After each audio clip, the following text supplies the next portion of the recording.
think it's just a more natural thing when you really get on the right diet. I mean, your body finds the right weight and brings it in, and well, as long as you keep putting the right foods into it, your body's going to maintain that weight for you. Well, there were some studies done. Luigi Fontana is a medical doctor and a PhD at Washington Medical School, and he's done some very extensive studies. He's a world-renowned anti-aging specialist. Yeah. And I was part of a study that was done down there, and they realized that, I mean, I can gain weight very easily, but I'm not looking to gain weight. There's nothing to prove. And you stay muscular. It's very obvious that you got enough muscle to be very, very strong. And the studies show down there that that people that ate raw diets, they had the cleanest coronary arteries that they've ever seen. The only problem is they had some of the people that were on a raw diet, and some of them weren't on 100% raw diet. I think most of them were, to be honest with you. There was some problems with bone density because they were eating too much fruit and weren't getting enough minerals, which is very obvious that a lot of old-timers did that years ago.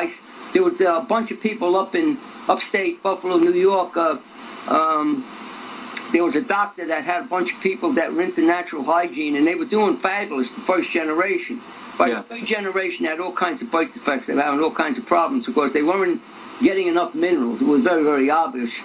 So there's a little more to this than meets the eye. There's a lot of people out there that are into, more into a philosophy than the science, and they're trying to combine the best of both worlds. Like now, there's a lot of people into the paleo diet, Paleolithic diet, and there's the one common denominator amongst diets that where people, not diets, lifestyle where people do good. It's all based on what you don't do. It's all based on what you leave out. If you're leaving out all the processed food, like a lot of people into the...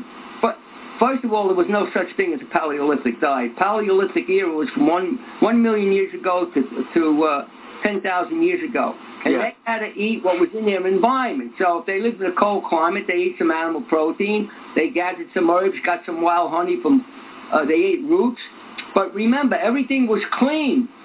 There was nothing in there, so they did okay. But it doesn't mean it was the optimal diet. A lot of people now are going back to a high-protein diet, but they're eating the protein that's available, and they're not eating grass-fed beef. So I'm not a dogmatic guy. I'm only into what works and what people are willing to do.